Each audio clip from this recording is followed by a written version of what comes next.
Hi viewers, welcome to our channel. ప్రస్తుతం మనతో పాటు సీనియర్ జర్నలిస్ట్ భరద్వాజ్ గారు ఉన్నారు. వారితో ఒకసారి మాట్లాడదాం. సార్ నమస్కారం సార్. నమస్తే. సార్ 'రాధిక ఆప్టే' మన తెలుగులో కొన్ని సినిమాలైతే చేసింది సార్. 'లెజెండ్', 'రక్త చరిత్ర' లాంటి సినిమాలు చేసింది. ఆ తర్వాత కంప్లీట్‌గా బాలీవుడ్‌లోకెళ్ళి అక్కడే సినిమాలు చేస్తూ ఉంటుంది. అయితే రీసెంట్‌గా ఒక ఇంటర్వ్యూలో మన తెలుగు సినిమా ఇండస్ట్రీ గురించి కొన్ని విమర్శలైతే చేయడం జరిగింది సార్. అంటే మన Telugu cinema industry male domination అని, మేల్ చావిస్టిక్ అని, ప్యాట్రియార్కల్ ఇన్ ప్రోగ్రెస్ అని చెప్పేసి కొన్ని ఇలా ఈ విధంగా అయితే కామెంట్స్ చేసింది సార్. మీరేం చెప్తారు మరి తను చేసిన ఈ కామెంట్స్ పైన? అంటే ఆవిడ చేసినటువంటి విమర్శలో పూర్తి వాస్తవం ఉంది. మేల్ చావనిస్టిక్ సొసైటీ ఉంది ఇక్కడ అనడంలో, అంటే hero dominating cinema, Telugu cinema అనేది బేసికల్గా హీరో చుట్టూ తిరిగే కథే. హీరోయిన్ కేవలం గ్లామర్ కోసం మాత్రమే, అంటే పాటలు గట్రాల్లో ఉండటానికి తప్ప ఇంకెందుకు పనికిరానటువంటి క్యారెక్టర్లే మన వాళ్ళు క్రియేట్ చేస్తున్నారు. అంటే స్త్రీకి ఒక పాతకాలంలో చలంగారు ఒక మాట అన్నాడు, స్త్రీ పాత్ర రాసేటప్పుడు రైటరు దానికి రక్తమాంసాలతో ఆ పాత్రని క్రియేట్ చేయాలి అని. అలాంటి ప్రయత్నం మన వాళ్ళు చేయరు. అంటే మొదటి నుంచి లేదు అది. కథ హీరో సెంట్రిక్గానే నడుస్తాయి. ఏ సినిమా అయినా తీసుకోండి మీరు. హీరోయిన్కి తన అభిప్రాయం చెప్పాల్సిన, ఖండించాల్సిన, వ్యతిరేకించాల్సిన సందర్భాలు అనేకం వస్తాయి. కానీ మౌనంగా ఉండిపోతుంది. హీరోని ఫాలో అవ్వడం తప్ప వేరే పని లేదు నీకు అని రచయిత, డైరెక్టరు చెప్పడం వలన వాళ్ళు అలా ఫాలో అయిపోతారు. అది మనకు అర్థమవుతూనే ఉంటుంది. హీరో కోసం త్యాగం చేయటం, హీరో కోసం తన జీవితాన్ని గడపటం ఇలా కనిపిస్తుంది తప్ప ఎక్కడ సొంత నిర్ణయాలు ఉండవు హీరోయిన్కి. కొన్ని సినిమాల్లో ఇప్పుడు న్యాయం కావాలి ఇలాంటి సినిమాలు, స్వాతి ఇలాంటి కొన్ని సినిమాలు ఉన్నాయి తెలుగులో. కొంచెం మహిళా ప్రాధాన్యత ఉన్న చిత్రాలు అన్న పద్ధతిలో నడిపినప్పటికీ వాటిని తీసుకొచ్చి ఎక్కడో మేల్ డామినేటింగ్ ఏరియాలో బలి చేస్తారు ఆ క్యారెక్టర్. ఎంత రెబల్ అయినా కానీ ఒక పెళ్ళి జరగాలి, ఒక పెళ్ళి, అణకువ, కుటుంబము, వ్యవస్థ ఇలాగా. బాలచంద్ర గారు కొన్ని ఆ తరహా సినిమాలు తీసేవాడు. క్రాంతికుమార్ తర్వాత కొంతకాలం దాన్ని ఫాలో అయ్యే ప్రయత్నం చేశాడు. దాసరి గారు అప్పుడప్పుడు కొన్ని సమస్యాత్మక చిత్రాలు తీసేవాడు. కానీ ఇందులో ఒక మెలిక ఉంది నిజానికి. ఆ రోజుల్లో మహిళా ప్రాధాన్యత ఉన్న చిత్రాలు సపరేట్గా తీసేవాళ్ళు, అదొక వేరే తెగ. ఆ సినిమాలు సేఫ్ ప్రాజెక్ట్ అనుకునేవాళ్ళు. ఎందుకు సేఫ్ ప్రాజెక్ట్ అంటే, దాసరి గారు ఒకసారి ఎప్పుడో చెప్పాడు, సినిమా ఆడవాళ్ళకి కనెక్ట్ అయితే వాళ్ళు 10 మందికి చెప్తారు, మహిళలు ఒక్కళ్ళు రారు, కనీసం వాళ్ళ ఫ్యామిలీతో వస్తారు, 4 టికెట్లు దిగుతాయి. కాబట్టి ఎక్కువ టికెట్లు తెగేది ఆడవాళ్ళ ద్వారా. కాబట్టి కొంచెం ఉమెన్ సెంట్రిక్గా సినిమాలు తీస్తే జనాలు వస్తారు అని. ఈ ఉమెన్ సెంట్రిక్ సినిమాలు కూడా ఎట్లా తీస్తారు మన వాళ్ళు? సాంప్రదాయానికి లోబడి తీస్తారు.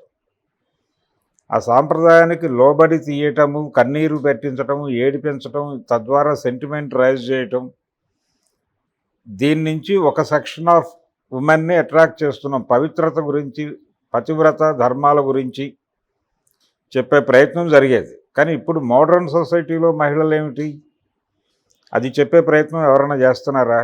సింగిల్ మహిళలు పెరుగుతున్నారు, వాళ్ళ గురించి ఎవరైనా సినిమా తీసే ప్రయత్నం చేశారా? ఈ సింగిల్ మహిళలకు ఇళ్ళు ఇవ్వట్లేదు ఎవడు అద్దెకి. వాళ్ళు అద్దెకు ఉండటం అనేది పెద్ద టఫ్ గేమ్గా మారిపోయింది. దీని గురించి ఎవడన్నా సినిమాలు లాంటివి ప్రయత్నం చేస్తున్నారా? డాక్యుమెంటరీలు చేస్తున్నారా? కనీసం అటువంటిది ఏం లేదు కదా. అసలు ఆ తరహా కథలు ఆలోచించడానికి కూడా ఏ సినిమా రచయిత, ఏ దర్శకుడు పూనుకోవడం లేదు. ఇప్పుడిప్పుడు కొంచెం కుల సమస్య గురించి మాట్లాడే ప్రయత్నం చేస్తున్నారు. ఇప్పుడు మొన్న వచ్చిన అంబాజీపేట ఇలాంటి సినిమాలు అసలు కులం గురించి మాట్లాడటమే తప్పని కదా మడికట్టు కూర్చుంది తెలుగు సినిమా మొన్నటిదాకా. ఆ సినిమాలో కూడా చాలా లైటర్ విన్లో నడుపుతాడు దాన్ని, సీరియస్ అటాక్ ఏమి ఉండదు. అంటే ఇది అగ్రకుల అజమాయిషిలో నడుస్తున్నటువంటి సమాజము. ఇక్కడ వర్గం లేదు, కులమే ఉంది, కులమే వర్గముగా ఆపరేట్ అవుతుంది అని చెప్పే ధైర్యం కూడా తెలుగు సినిమా ఏనాడు చేయలే. అలాగే మహిళలు అణచివేత అనేది సమాజంలో ఉంది. దాన్ని యథాతథంగా సినిమాల్లో లాక్కొచ్చి పెట్టేశారు తప్ప, ఎప్పుడో కొన్ని సినిమాల్లో మనకు చిన్న చిన్న షార్ట్స్ కనిపిస్తాయి. ఇప్పుడు ఆమె సినిమాలో కోట శ్రీనివాసరావు మీద అతని వైఫ్ క్యారెక్టర్ తిరగబడి కత్తిపేట చూపించటం ఇలాంటివి. దాన్ని కూడా సాంప్రదాయ ముసుగులోనే చెప్తారు తప్ప, నిజంగా ఉమెన్ లిబరేషన్కి ఏం కావాలి, ఉమెన్ ఏం ఆలోచిస్తోంది, ఈ పెళ్ళి అనే వ్యవస్థ గురించి ఏం ఆలోచిస్తోంది, లేకపోతే ప్రేమలో జరుగుతున్నటువంటి ప్రమాదాల గురించి ఏం ఆలోచిస్తోంది, యాసిడ్ దాడులు వీటి గురించి మహిళలు ఏమనుకుంటున్నారు, వాళ్ళ అభిప్రాయాలను తెర మీద పోర్ట్రేట్ చేసే ప్రయత్నం ఏ ఒక్క డైరెక్టరు ఇప్పటిదాకా చేయలేదు. దళిత మహిళలు ఏమనుకుంటున్నారు ఈ సమాజానికి గురించి, పొలాల్లో పనులకు వెళ్ళేటువంటి దళిత మహిళలు వాళ్ళ జీవితంలో వాళ్ళు అనుభవిస్తున్న సమస్యల్ని తెర మీద చూపించాలని ఏ ఒక్క డైరెక్టరు అనుకోరు కూడా. ఎందుకు అనుకోరంటే ఆ సినిమాలు నడవేమో అని వీడి భయం అని చెప్తారు బయటికి. అది కాదు, ఎగ్జిస్టింగ్ సొసైటీకి వ్యతిరేకంగా సినిమా తీయటం కరెక్ట్ కాదని వీడే ఫీల్ అవుతాడు.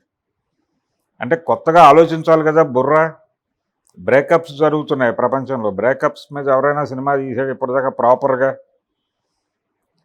ప్రేమలు ఎలా జరుగుతున్నాయి, బ్రేకప్స్ ఎలా జరుగుతున్నాయి, బ్రేకప్ పార్టీలు జరుగుతున్నాయి, బ్రేకప్ పార్టీల గురించి ఒక సినిమా తీయొచ్చు కదా ఎవడైనా. వర్క్ ప్లేస్లో ఉమెన్ ఎంత సఫర్ చేస్తున్నారు, ఐటీ కంపెనీల్లో కూడా అణచివేత ఎలా నడుస్తోంది ప్రస్తుతం. అంటే చాలా హైటెక్గా కనిపిస్తున్న కుర్రాళ్ళలో కూడా సాంప్రదాయపు ఆలోచనలు మేట వేసుకుపోతున్నాయి. ఇదొక విచిత్రమైన పరిస్థితి ఉంది సమాజంలో. ఆడపిల్లలు చాలా చూజీగా ఉన్నారు, చాలా కొంచెం జ్ఞానంతో ఆలోచిస్తున్నారు. మగపిల్లలు పూర్తి సాంప్రదాయంతో ఆలోచిస్తున్నారు. మగపిల్లలు బ్యాక్ రన్నింగ్లో ఉన్నారు, ఆడపిల్లలు పరిగెడుతున్నారు ముందుకి. ఈ వైరుధ్యాన్ని చెప్పే ప్రయత్నం ఒక్క తెలుగు సినిమా డైరెక్టర్ చేయలే ఇప్పటిదాకా. పెళ్ళిళ్ళు కాక మగపిల్లలు చాలా సఫర్ అవుతున్నారు ప్రస్తుత సమాజంలో. దీని గురించి మాట్లాడే ప్రయత్నం ఒక డైరెక్టరు చేయట్లా. తెలుగు డైరెక్టర్లకి ఏమాత్రము బుద్ధి జ్ఞానం ఉన్నా మన జీవితాల్లో ఉన్న మన జీవితాలను చెప్పచ్చు. రీమేక్ సినిమాలు ఎందుకు వీళ్ళకి? ఎక్కడి నుంచో కథలు పట్టరావటం ఏంటి? మీ చుట్టూ ఉన్న సమాజంలో సఫరర్స్ ఎవరు, లూజర్స్ ఎవరు, వాళ్ళ బాధలు ఏంటి, దాని గురించి మాట్లాడే ప్రయత్నం చేయండి. దానిలో ఉన్న కాంట్రడక్షన్ చెప్పండి. ఒక ఫ్యామిలీలో ఆనందంగానే ఉన్నట్టు నటిస్తూ ఉంటారు ఆడవాళ్ళు. ఆ ఆనందం వెనకాల వాళ్ళు చాలా సమాధి అయిపోతూ ఉంటారు. ఆ సమాధి అయిపోతున్న విషయాలు ఏమిటి అనేది మీరు మాట్లాడాలి కదా. ఆ మధ్య సౌత్ ఇండియన్ కిచెన్ అని ఒక సినిమా వచ్చింది మలయాళంలో. అంటే వంటింట్లో ఉండేటువంటి సమస్యలు, దాన్ని పట్టించుకొని పురుషుడు, వాళ్ళ మధ్య ఉండే వైరుధ్యాలు, వాళ్ళ మనసు ఎలా గాయపడుతుంది అనేది చాలా అద్భుతంగా పోర్ట్రేట్ చేసే ప్రయత్నం చేశాడు ఆ డైరెక్టర్. చాలా చిన్న సినిమా, చాలా తక్కువ డబ్బుల్లో ఒక ఇంట్లో తీసిన సినిమా అది, ఓ 4 ఆర్టిస్టులతో. ఆ ప్రయత్నం మీరు ఎందుకు చేయరు అంటే ఇది మెయిల్ చావనిస్టిక్ సొసైటీ. హీరో ఉండాలా, హీరోయిన్ జస్ట్. ఇప్పుడు మొన్న చూసాం గుంటూరు కారం సినిమా చూసాం, త్రివిక్రమ్ శ్రీనివాస్ జీవితంలో ఆయన తీసిన సినిమాలన్నీ చూసాం. ఒక్క సినిమాలో కూడా ఒక సజీవమైనటువంటి మహిళా పాత్ర ఉండదు అతని డైరెక్షన్లో. అంటే అదొక చైతన్యంతో తొణికిసలాడాలి కదా ఆ పాత్ర. హీరోయిన్ అంటున్నావు, కథానాయిక అంటున్నావు నువ్వు. ఆ నాయిక లక్షణాలు ఉండవు. నాయకుడి వెనకాల పడేయటం తప్ప వేరే పని ఉండదు ఆ అమ్మాయికి. ఏ సినిమా అయినా తీసుకోండి, కొద్దో గొప్ప గౌతమ్ మేనన్ సినిమా ఏం మాయ చేసావు ఇలాంటి వాటిలో కొంచెం జీవం ఉన్నట్టు కనిపిస్తాయి ఆ పాత్రలు, అంతవరకే. అవి కూడా ఒక నిర్ణయం తీసుకోవాల్సినటువంటి సందర్భం వచ్చినప్పుడు లొంగిపోతాయి. ఈ మహిళా పాత్రలు, రెబల్గా కనిపించే మహిళా పాత్రలు కూడా ఎక్కడో చోట సాంప్రదాయపు సమాధి ముందు తల వంచి మోకరిల్లుతాం తప్ప తిరుగుబాటు దిశగా వెళ్ళవు. బాలచంద్ర సినిమాల్లో కూడా కనిపిస్తుంది. ఎందుకు కనిపిస్తుంది అంటే వీళ్ళందరూ అగ్రకులాలకు చెందినటువంటి డైరెక్టర్లు కావడం వల్లనే. నిర్మోహమాటంగా చెప్తున్నాను నేను. అగ్రకులాలకు చెందినటువంటి డైరెక్టర్లు, దళితుడు డైరెక్టర్ని అని చెప్పుకునే పరిస్థితి ఉందా ఇక్కడ? ఇది మేల్ చావనిస్టిక్ సొసైటీ మాత్రమే కాదు, తెలుగు సినిమా రంగంలో కుల ఆధిక్యత కూడా ఉంది. ఫలానా కులం వాడికే డైరెక్షన్ ఛాన్స్ ఇస్తారు. ఒక దళితుడు వెళ్ళి నేను నా కులం ఇది అని చెప్పుకుని డైరెక్షన్ ఛాన్స్ అడిగితే ఎవడన్నా ఇస్తాడా? మీరు 100 షాపులకు వెళ్ళండి, ఏదో రోడ్లో అయినా సరే, షాపుల్లో కౌంటర్లో దళితుడు కూర్చుంటే ఎవడన్నా వెళ్తాడా ఆ షాపులోకి? దళితుడు హోటల్ పెడితే వెళ్ళి అక్కడ తింటారా మెయిన్ రోడ్ల మీద? కులం లేదు మతం లేదని మారుతారు వీళ్ళు తెల్లారలేస్తే ప్రతోడు. కాబట్టి మంది కుల సమాజం, వర్గ సమాజం కాదు, కుల సమాజమే. ఇక్కడ కులమే వర్గముగా ఆపరేట్ అవును. ఇది నేను చెప్పడం కాదు, అంబేద్కర్ గారు చెప్పాడు. అంబేద్కర్ చాలా స్పష్టంగా తన రచనల్లో ఈ విషయాన్ని ప్రస్తావించాడు, చెప్పాడు కూడా. కార్ల్ మార్క్స్తో, అంటే ఆయన లెనినిస్ట్ అయినప్పటికంటే రష్యాలో జరిగినటువంటి విప్లవం లాంటిది ఇక్కడ కూడా ఎందుకు జరగలేదు అని మాట్లాడాడు అంబేద్కర్ కూడా. కాకపోతే ఇక్కడ ఉన్నటువంటి కమ్యూనిస్టులతో ఆయనకున్న గొడవ ఏంటంటే, మీరు అనవసరంగా వర్గాన్ని తీసుకొస్తున్నారు, వర్గం చాటున కుల వ్యవస్థని రన్ చేసే ప్రయత్నం చేస్తున్నారు, ఇది దుర్మార్గము, ఇక్కడ కులమే వర్గముగా ఆపరేట్ అవుతోంది అనేది తెలుసుకుని మీ వర్గ పోరాటాన్ని ఎలా చేయాలో అలా చేయండి. అంతే తప్ప మీరేదో దీనికి మసిబూసి మారేడుకాయ చేసే ప్రయత్నం చేయకండి అని చెప్పేసి ఆయన చాలా స్పష్టంగా రాశాడు. దాన్ని వీళ్ళు అర్థం చేసుకోవట్లా. అర్థం చేసుకోకుండా ఈ రోజుకి కులం లేదు, ఇక్కడ వర్గం ఉంది, మహిళలు కట్టుబాట్లు. అంటే ఎలా ఉంటుందంటే,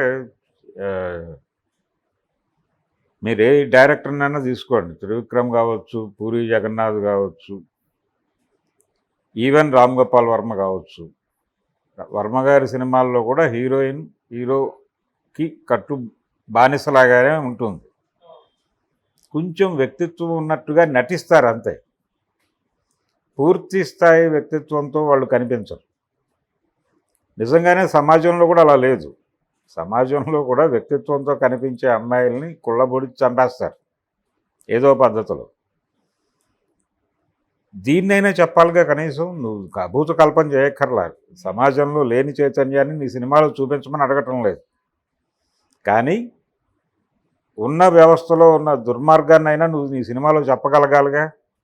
అసలు ఆ కన్నే లేదు వీళ్ళకి, కన్ను లేదు, మెదడు లేదు. కన్ను లేదు కాబట్టి మెదడు ఆటోమేటిక్గా ఉండదు. అది తెలుగు సినిమా కండిషన్. ఆవిడ చాలా ఓపెన్గా పద్ధతిగా మాట్లాడింది, చాలా ఉన్న విషయాన్ని చెప్పింది ఆవిడ. తెలుగు సినిమా పరిశ్రమే కాదు, ఇది ప్రపంచ సినిమా మీద విమర్శ. తెలుగు సినిమాలో ఇంకొంచెం ఎక్కువ. మీరు ఏ పెద్ద హీరో సినిమా అయినా తీసుకోండి, ఎన్టీ రామారావు దగ్గర నుంచి మొదలుపెట్టి, హీరోయిన్నే హీరో వెనకాల పడాల.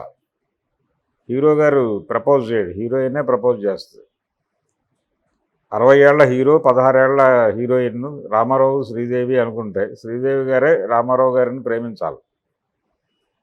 ఇలా నడుస్తాయి మన కథలు. ఆయన హెరాస్ చేస్తాడు, హింసిస్తాడు, టీజ్ చేస్తాడు, వాటన్నిటినీ భరిస్తారు. కొడతాడు, రకరకాలు చేసేవాడు కదా విన్యాసాలు. అంటే ఆయన ఇంటెన్షనల్గా కాదు, ఆ క్యారెక్టర్ డిజైనింగ్ అలా చేసేవాడు. దాన్ని ఆయన అడాప్ట్ చేసుకుని ఇంకొంచెం అతి చేసేవాడు ఆయన. అది ఆడియన్స్కి మ్యాచ్ అయ్యేది. అక్కడి నుంచి మొదలు పెడితే రామారావు, నాగేశ్వరరావు, కృష్ణ, శోభన్ బాబు, ఇప్పుడు కార్తీక దీపం లాంటి సినిమాలు ఉన్నాయి శోభన్ బాబు గారు చేసినవి. అవేమిటి, ఎవరన్నా మహిళా సమస్యలు మాట్లాడిన సినిమాలో ప్రభాకర్ రెడ్డి గారు ఏం మాట్లాడాడు ఆ సినిమా గురించి మాట్లాడుతూ, ఒక సెంటిమెంట్ని రెచ్చగొట్టి సినిమాని రన్ చేసాం మేము, నడిచిపోయింది, అది జనాలు చూస్తారు అని. అలాగే ఒక మనిషి జీవితంలో రెండో పెళ్లి చేసుకుంటే ఆ సమస్యలు ఎలా ఉంటాయి అనేది పురుష కోణంలో చెప్పారు తప్ప, రెండో భార్యగా వచ్చిన ఆవిడ పరిస్థితి ఏమిటి అనేది ఆవిడ యాంగిల్లో ఈ సంసారం గురించి చెప్పే ప్రయత్నం ఈవెన్ మణిరత్నం కూడా చేయలే. ఘర్షణ సినిమాలో ఆయనకి 2 భార్యలు, 2 భార్యల పిల్లలు, కొట్టుకోవడం, ఘర్షణ, దీని మీద డ్రామా నడిపాడు. కానీ ఆ వైఫ్ కొడుకుని కంట్రోల్ చేసే ప్రయత్నం చేస్తుంది, కానీ ఆవిడ మాకు దక్కాల్సిన న్యాయమైన వాటా ఎందుకు దక్కటం లేదు అనే ఫైట్లోకి ఆవిడ రాదు. ఇలా ఇప్పుడు ఈవెన్ లక్ష్మీపార్వతి క్యారెక్టర్ ఉంది, దాన్ని తీసుకుని ఎందుకు రూయన్ ఇప్పుడు ఆవిడ కోణంలో నుంచి ప్రపంచాన్ని చెప్పచ్చుగా ఎవడైనా. వర్మ చేశాడు కొంత పని, లక్ష్మీ ఎన్టీఆర్. ఇంకొంచెం డెప్త్లోకి వెళ్ళి అసలు ఆవిడ కోణంలో కథ చెప్పే ప్రయత్నం చేయాలిగా ఒక డైరెక్టరు. ఎంతసేపు ఇటు నుంచి కొట్టడం తప్ప బాధితుల వైపు నుంచి సినిమా చెప్పాలి అనే కోణమే మనకు లేదు, సఫరర్ వైపు కోణం లేదు. ఎవడైతే హింసిస్తున్నాడో సమాజాన్ని, ఎవడైతే మహిళల్ని హెరాస్ చేస్తున్నాడో, ఎవరైతే దళితుల్ని అణిచివేస్తున్నారో వీళ్ళే మనకు హీరోలు. ఈ అణిచివేత కూడా అద్భుతం అండి. వీడే వెళ్ళి వాళ్ళకి నాయకత్వం వహిస్తాడు. ఈ కులంలో నుంచే ఒకడు వెళ్ళి హీరో అయ్యి వాడు అటువైపు వాళ్ళని ఉద్ధరించి, మిమ్మల్ని ఉద్ధరించేది కూడా మేమే, మిమ్మల్ని దోచుకునేది మేమే, మిమ్మల్ని ఉద్ధరించేది కూడా మేమే అని చెప్తారు ఈ డైరెక్టర్లు వాళ్ళ సినిమాల్లో. కార్మికుల నాయకుడు అంటే ఒక ఊళ్ళో రైతు కూలీలు సఫర్ అవుతూ ఉంటారు. మాదిగ కులాలకు చెందినటువంటి లేకపోతే రెల్లి కులానికి చెందినటువంటి వాళ్ళు అక్కడ పని చేసుకుంటూ వేతనాల కోసం నానా సఫర్ అవుతుంటే వాళ్ళని ఉద్యమించమని చెప్పేవాడు ఆ ఊళ్ళో నుంచి వచ్చేటువంటి అగ్రకులం వాడు అయి ఉంటాడు. వాడే కమ్యూనిస్ట్ ఆలోచనతో ఉంటాడు. వాడిని ఇంట్లోంచి పంపించేస్తారు. రుద్రవేణి సినిమాలో చిరంజీవిలాగే వాడు వచ్చి ఉద్ధరిస్తాడు వీళ్ళని. అంటే వాళ్ళలో ఒక ఉద్ధారకుడు పుడతాడని వీళ్ళు నమ్మరు. అసలు వాళ్ళకి ఆ జ్ఞానం ఉంటుంది అనుకంటే వీళ్ళు నమ్మరు. ఇప్పుడు చాలా కాన్షియస్గా చూస్తున్నారు దళితులు. చాలా కాన్షియస్ అబ్జర్వేషన్. మాట్లాడే మాటలో ఒక అగ్రకులం వాడు మాట్లాడే మాటలో వాడికి తెలియకుండానే కుల అజమాయిషీ ధోరణి కనిపిస్తే దాన్ని పట్టుకుని చెండాడుతున్నారు. పాజిటివ్గాను చెప్తున్నారు, కొంచెం క్రిటికల్గాను చెప్తున్నారు. ఆ పరిస్థితి ఉంది. అదే పరిస్థితి మహిళల్లో కూడా ఉంది. ఆ కోణంలో నుంచి చెప్పింది ఆవిడ. సఫరర్కి ఆ దృష్టి ఉంటుంది, ఆ కోణం ఉంటుంది. వాళ్ళు ఆ బాధలో నుంచి మాట్లాడింది అమ్మాయి. ఆ అణిచివేతలో నుంచి మాట్లాడింది. దాన్ని ఆ కోణంలోనే చూడాలి. ఆవిడ విమర్శ 100కి 150% నిజం. తెలుగు సినిమా పురుషాధిక్య సినిమా, హీరో వర్షిప్పు, హీరో ఆరాధన తప్ప మరేమీ లేదు ఇక్కడ. మహిళా అణిచివేత, దళితుల అణిచివేత మన సినిమాల్లో క్వైట్ కామను. దళితుల అణిచివేత లేకపోతే మహిళల అణిచివేత చూపించిన వాళ్ళ తరపున ఒక పురుషుడే మాట్లాడాలి, ఒక అగ్రకులం వాడే మాట్లాడాలి. అగ్రకులాల వాళ్ళు మాత్రమే ఉద్ధరిస్తారు ఈ ప్రపంచాన్ని, పురుషులు మాత్రమే ఉద్ధరిస్తారని చెప్పడమే అది కూడా. కాబట్టి దీని మీద ఆ డోస్ చాలదు. ఇంకొంచెం పెద్ద డోసులో దాడి జరగాల్సినటువంటి అవసరం అయితే బలంగా ఉంది.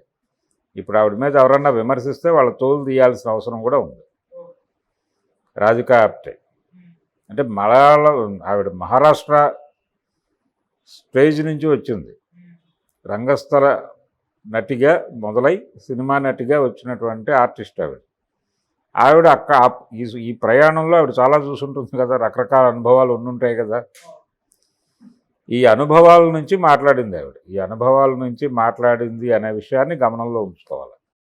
ఇప్పుడు ఆ మధ్య బాలకృష్ణ గారు ఒక స్టేజ్ మీద మాట్లాడుతూ అసలు ఆడవాళ్ళు ఉన్నది దేనికి అని మాట్లాడాడు. ఆయన చాలా వికృతమైన కామెంట్ చేశాడు. ఆ వికృతమైన కామెంట్ చేసినటువంటి నందమూరి బాలకృష్ణ గారిలో ఉన్నటువంటి పురుష స్వామ్య స్వభావం ఏ లెవెల్కి ఉందో అందరికీ అర్థమైంది ఆ రోజు వేదిక మీద. కడుపు చేస్తూ ఉంటే టైప్లో చాలా క్యాజువల్గా మాట్లాడేశాడు ఆయన. అది పెద్ద తప్పు అని అనిపించలేదు ఆయనకి. అది సాంప్రదాయంగా మాట్లాడాలని అనుకున్నాడు ఆయన. ఉన్నదే మాట్లాడాను కదా, సాంప్రదాయం మాట్లాడితే నన్ను వీళ్ళందరూ ట్రాల్ చేస్తారేంటి అని చాలా హర్ట్ అయ్యాడు ఆయన. కాబట్టి అలాగే చలపతిరావు గారు ఆయన కూడా దాదాపు అలాంటి మాటే మాట్లాడి ఇరుక్కున్నాడు. మా నాన్నగారు చాలా పద్ధతిగా పెంచాడు మమ్మల్ని, ఆయన ఏదో గబుక్కున్న ఒక మాట అంటే అది కూడా సాంప్రదాయంగా స్వీకరించండి అన్నట్టుగా వాళ్ళ అబ్బాయి రవిబాబు మాట్లాడాడు. ఈ ధోరణి ఉన్నటువంటి నందమూరి బాలకృష్ణ గారితో సినిమాలు చేసింది ఆవిడ, రాధికా ఆప్టే. ఎంత సఫర్ అయి ఉంటుంది ఆ సెట్స్లో. కాబట్టి బాధలన్నీ మాట్లాడించినాయి ఆవిడ.